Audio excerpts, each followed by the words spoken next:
I wanted to actually talk about Judas and the Black Messiah, um, the movie, the soundtrack, and just some of the overall thoughts that we have towards, all of that stuff that dropped last week. So, without further ado, Q, what did you think about the soundtrack? What did you think about the movie? If you saw it, give me your thoughts, man. So I have not seen the movie yet, but it's definitely something that I'm interested in seeing, especially when it gets to TNT, especially when it gets to regular cable. I will be there 100%. But I did listen to the soundtrack, and I thought it's a great soundtrack. First and foremost, like some of the best projects that have been releasing these last 2 years have been soundtracks. Lion King with Beyonce was fantastic. Black Panther soundtrack was fantastic. Even the one that Future curated, I believe it was for Shaft or something like that. Superfly. Thank you. That was even fantastic. People are actually putting in a lot of effort to make soundtracks good. It's not just random stuff anymore. When it comes to this Black Judas soundtrack, it was very well structured. Every single song was powerful. And what I really liked that they did was they had a good mix of up and comers, trap rappers, boom bap rappers, legendary rappers, R&B singers, just like everything. And they all kind of shared the same type of chip on their shoulder when they were making their music. But it's fantastic. And I want to point out real quick 5 songs that stood out to me and probably stood out to you too. Her, one of the few R&B songs on the album, Fight For You. I thought that was a fantastic song, really heartwarming, and just really well put together. EPMD, Nas and Hit Boy.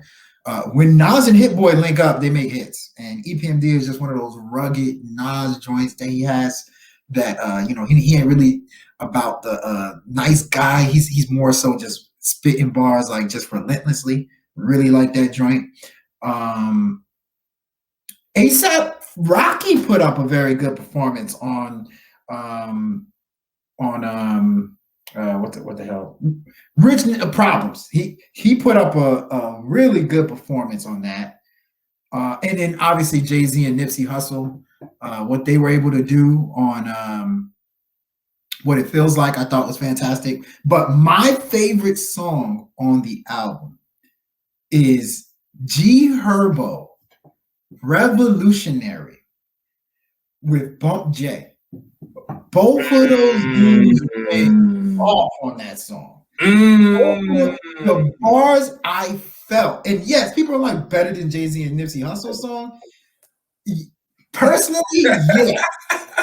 And that Nipsey Hussle Jay-Z song was fantastic. But that song, G Herbo, Revolutionary, man. Remember, I always say when G Herbo spits with a purpose, he's nice. Maybe top 15, top 10 rappers in the game when he spits with a purpose. But that's my top 5 from Black Judas, and overall I think the album's good. Yeah. That damn, yo. It's funny. You I don't know if I forgot about the G Herbo song, but I definitely feel where you're coming from with that song called Revolutionary, because it's funny, I actually heard that song last night and it hit me in that way. So I feel exactly where you're coming from.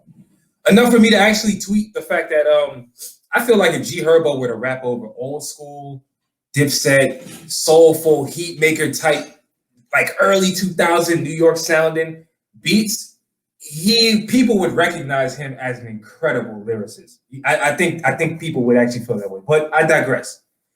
Look, man, I think that Judas and the Black Messiah was a great story, first and foremost, because, obviously for those of you guys who are actually familiar, the soundtrack was inspired by the movie, but the movie was inspired by real life events by Fred Hampton, who was the leader of the Chicago chapter of the Black Panthers. And I think he was also like the deputy Black Panther National Coalition member.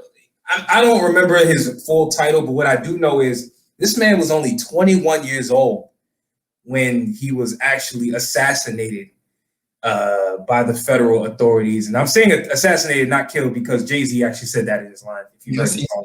Yes, he did.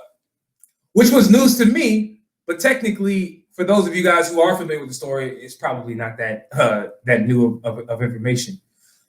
So I thought it was a great story, man. It told me a lot about the Black Panthers and some of the misconceptions that people have placed on the Black Panthers. I've heard people say the Black Panther Party is like the KKK. I've heard people say they're too militant. They're people that should have been stopped and dismantled like the government tried to do.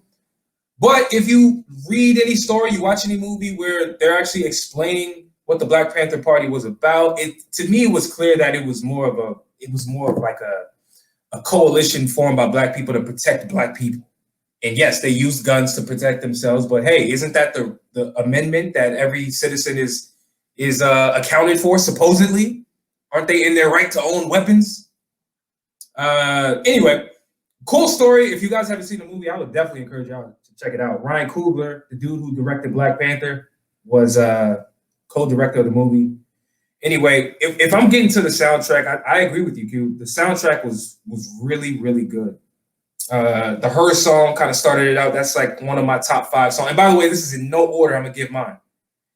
Her, Fight for You, What It Feels Like, of course, Jay-Z and Nas. I thought Jay-Z's verse was indicative of why he's actually the best rapper of all time. With no debates to be put up, I don't even think this is debatable, guys, to be honest with you. And when Jay-Z does what he did on What It Feels Like, it is solidified. It's like, I don't want to hear the conversation anymore. It reminds me of when Jordan put out his documentary about, chronicling his 6 rings. And it was like the conversation about who the GOAT was kind of just died at that.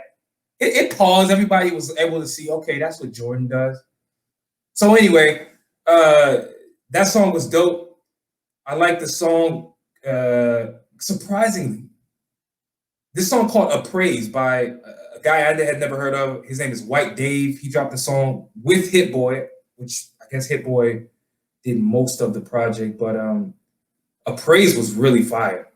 I genuinely saved that to my list of top songs on this project. Followed by Revolutionary with G Herbo and Bump J. You are 100% on the money. Like, I don't even understand why that song's so fire. Like, that song should not be in my top 5 list out of all the names that were on this list. That says something about G Herbo and what he's able to do. And shout out to Bump J as well. And then rounding that off, I'm going to throw in the song called Contagious by Safe and Kiana Lede. I thought that song was phenomenal as well. And yeah, those are my top 5 songs, man. I think the album is a strong B borderline B plus. B plus, really well put together. And I want to say something. Kudos must go to Hit Boy. Hit Boy was behind this soundtrack, and he did a lot of the beats on the soundtrack, if not most of them.